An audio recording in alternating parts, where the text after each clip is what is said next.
రాష్ట్రంలో రవాణా మౌలిక వస్తువులను మరింత బలోపేతం చేయడమే లక్ష్యంగా మోడల్ బస్ స్టేషన్ మరియు కొత్త డిపో నిర్మాణానికి ముఖ్యమంత్రి శంకుస్థాపన చేశారు. అనంతరం నిర్వహించిన బహిరంగ సభలో ఆయన ప్రసంగించారు. ఈ సందర్భంగా ముఖ్యమంత్రి మాట్లాడుతూ ప్రజలకు మెరుగైన రవాణా సౌకర్యాలు అందించడంలో ప్రభుత్వం ప్రత్యేక దృష్టి పెట్టిందని తెలిపారు. ఆధునిక సదుపాయాలతో మోడల్ బస్ స్టేషన్లను అభివృద్ధి చేయడం ద్వారా ప్రయాణికులకు సౌకర్యవంతమైన సురక్షితమైన సేవలు అందించగలమని పేర్కొన్నారు. పబ్లిక్ ట్రాన్స్పోర్ట్ వ్యవస్థను మరింత సమర్థవంతంగా మార్చేందుకు కొత్త బస్సులు, ఆధునిక డిపోలు, డిజిటల్ సేవలను విస్తరించనున్నట్లు ఆయన వివరించారు. కుప్పం చరిత్ర మార్చే కార్యక్రమాలకు శ్రీకారం చుట్టాం. ఇది స్వర్ణ కుప్పానికి నాంది పలుకుతుంది. ఒక పక్కన ఇండస్ట్రీ, ఎక్కువగా పరిశ్రమలు రావాలి, మన పిల్లలు వేరే ప్రాంతానికి పోకుండా అవసరమైతే వేరే ప్రాంతం నుంచి మన ప్రాంతానికి ఉద్యోగాలకు రావాలనే కానీ ఇక్కడి నుంచి వేరే ప్రాంతానికి పోయే పరిస్థితి రాదు.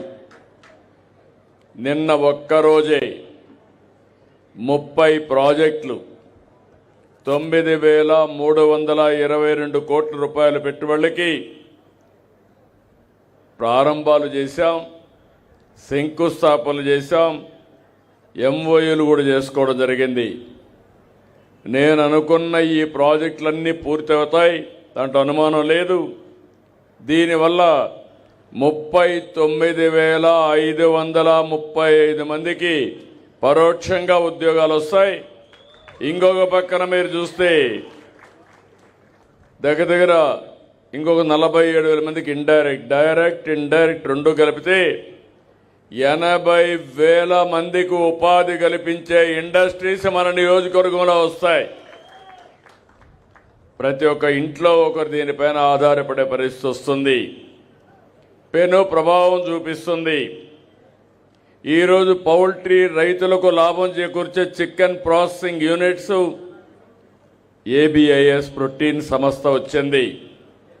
ఈ సంస్థ వల్ల మనకు చికెన్ ఏసీ ఎయిర్ కండిషన్ పెట్టి తయారు చేయడానికి, మనమే పెంచడానికి కొన్ని వందల మంది పౌల్ట్రీ ఫార్మర్స్కి చేయూతనిస్తాం.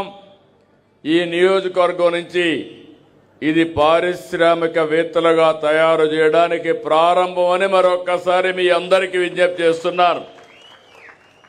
నిన్ననే APIIC తరపున MSME పార్క్ పెట్టాం, ప్రారంభించాం. 167 ప్లాట్లు ఇచ్చాను. నేను ఒకటే ఆలోచిస్తున్నాను, ప్రతి ఒక్క ఇంటికి ఒక పారిశ్రామికవేత్త కావాలి, ఒక MSME పెట్టాలి. చదువుకున్న పిల్లలు ఉద్యోగాలు అడగడం కాదు, మీరు ఉద్యోగాలు ఇచ్చే స్థాయికి ఎదగాలనేది నా ప్రగాఢమైన ఆకాంక్ష. ఇది జరుగుతుంది.